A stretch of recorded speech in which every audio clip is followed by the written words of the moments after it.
Hello everyone. Today we are talking about an important issue many of us face daily: stray dogs and public safety.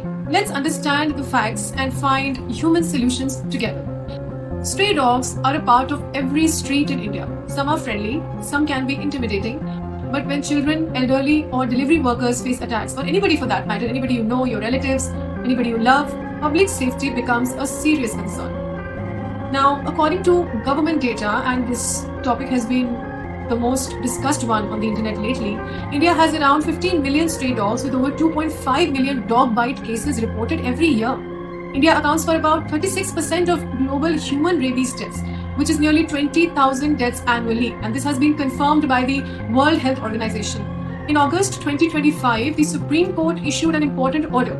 All stray dogs in Delhi, Noida, Gurugram and Ghaziabad must be removed from public spaces and relocated to shelters. The dogs will not be released back to their original locations. This decision is primarily to ensure public safety, especially for children and the elderly. It clearly indicates that water is above the bridge. However, this Supreme Court order conflicts with the animal birth control rules of 2023. You know what they say? They say that if stray dogs are sterilized, vaccinated, and then released back to their territories, it is the best way to humanly control their population. Animal welfare groups say that permanent removal will increase pressure on the shelters and it may lead to more and more aggression among the dogs. Now let me also tell you that my own mother was once injured in a stray dog attack. It was ghastly. Local delivery workers, they also face difficulties going on, with aggressive dogs biting them day in, day out.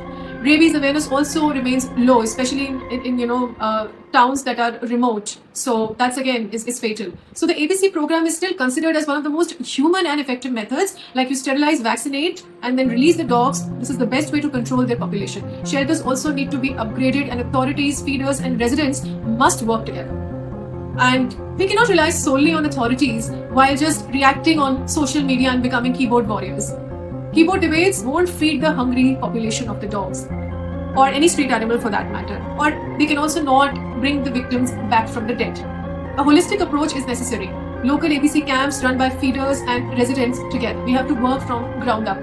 Protests alone will not solve this. We need to move into solution mode and take responsibility at the grassroots level. Until authorities, citizens and dog lovers work together, this problem will not be solved. Public safety is crucial, but a human approach is equally important. Coexistence is possible. It just requires awareness, responsibility, and a bit of compassion from all of us. Let me know what you think of it in comment section. And remember, it is always better to stay on solution mode than keep reacting to any news headline that you see. Thank you so much. Please like, share, and subscribe. Namaste.